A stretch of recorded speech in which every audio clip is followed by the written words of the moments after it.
A little 4-year-old girl named Melissa watched as her newborn little baby brother was brought into the home. And after watching for several days, she went up to her parents and said, "Could I talk with my little baby brother?" And her parents said, "Of course you can." She said, "I'm in alone." So parents said, "Yeah, of course." And so they let her go in with the baby brother and they shut the door, but they listened at the door. And this is apparently what she said. "Quick, little brother, tell me what God looks like. I'm beginning to forget."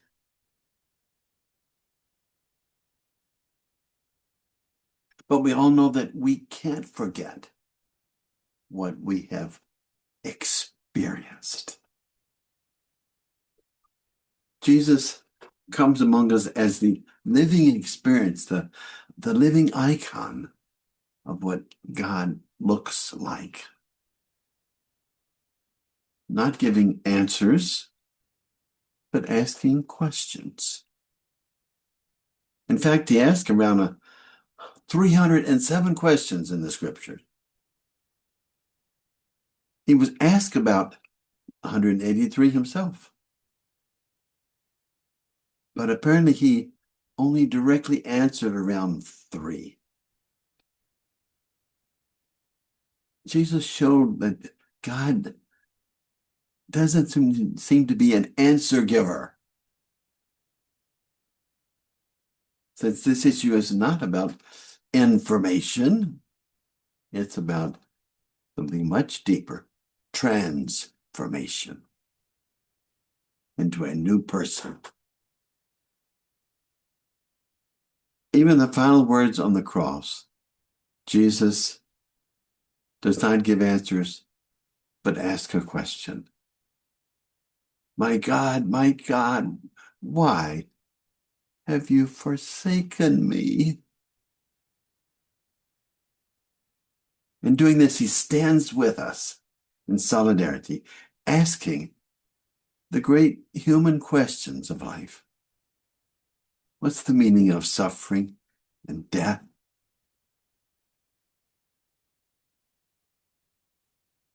And it is there in that honest place that we begin to understand those words of today's gospel. When he says, "I am the way, the truth, and the life." Now, the way here is not a Google map to a place called heaven. In John's gospel, heaven is not up there. It is our origin. We came from God. It's a relationship. We are one with God, and it's an awakening to this deep reality every day, every heartbeat. So when Jesus says, "I am the way," he's not giving directions, a technique. He's revealing a life of oneness, a life rooted in love, a life that says with his whole being, yes, yes to that which he could not control. Yes to allowing God to do all the changing through, with, and in him, no matter what the cost.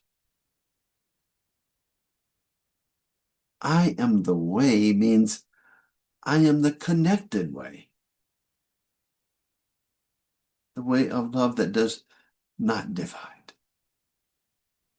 And when life feels smooth and everything is going as we like, we tend to forget this. But we know, my friends, especially in these times today, life is hard. And for many, tragically, unbelievably hard. And so we're brought back to that deeper truth, that it is only the way of compassionate love that transforms us, that connects us to who we really are. Not information, but transformation, much deeper. This is how we are saved. Saved from what? From living only for ourselves, for only taking care of number one, even if it's seen as only our family, only our church, only our city, only our sports team, only our country. But we're called to lean in to the sufferings of others everywhere. How? By risking telling the truth to power and taking the consequences. So we return today to Melissa's words in the opening story. Quick, little brother, Jesus, tell me what God looks like. And Jesus answers, not with words, but with his life. Love. Love that stays connected.